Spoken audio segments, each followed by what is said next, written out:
कभी सोचा है कि सच आखिर होता क्या है? क्या उसका कोई एक ही चेहरा होता है, या फिर जो हम देख पाते हैं वो पूरी तस्वीर का बस एक छोटा सा टुकड़ा है? आइए आज इसी बात को एक कहानी से समझते हैं, हाथी और सत्य की कहानी।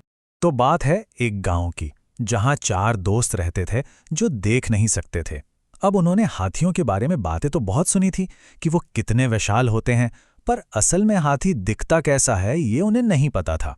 तो एक दिन उन सब ने मिलकर तय किया कि चलो आज खुद ही चलकर इस राज का पता लगाते हैं। तो जो पहला दोस्त था वो थोड़ा आगे बढ़ा और उसने हाथी को छूने की कोशिश की। उसके हाथ में आई हाथी की सूंड। वो एकदम से चौंक कर बोला, अरे ये तो बिल्कुल एक सांप जैसा है। लेकिन तभी दूसरे दोस्त ने हाथी के पैर को छुआ।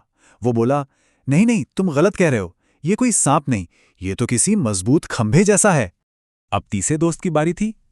उसके हाथ में आया हाथी का बड़ा और चौड़ा कान।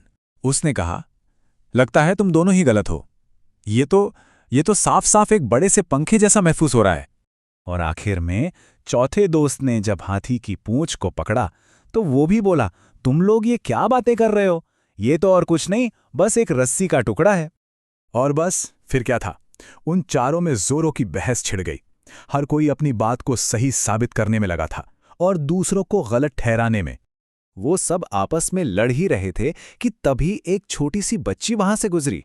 उसने उनकी बातें सुनी और बड़े प्यार से बोली, आप सब जो कह रहे हैं वो अपनी अपनी जगह पर सही है, लेकिन आप में से कोई भी पूरा सच नहीं कह रहा है।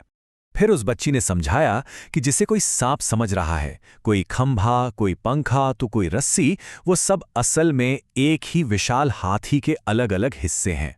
सच को किसी एक नजरिए से नहीं बल्कि कई पहलुओं से देखना होता है। ये कहानी हमें एक बहुत गहरी बात सिखाती है। हम सब अपनी जिंदगी में कहीं ना कहीं उसी हाथी के किसी हिस्से को छू रहे होते हैं।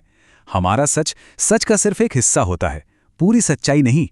पूरी सच्चाई को जानने के लिए हमें दूसरों के सच को भी सुनना, समझना और सम्मान देना जरूरी है।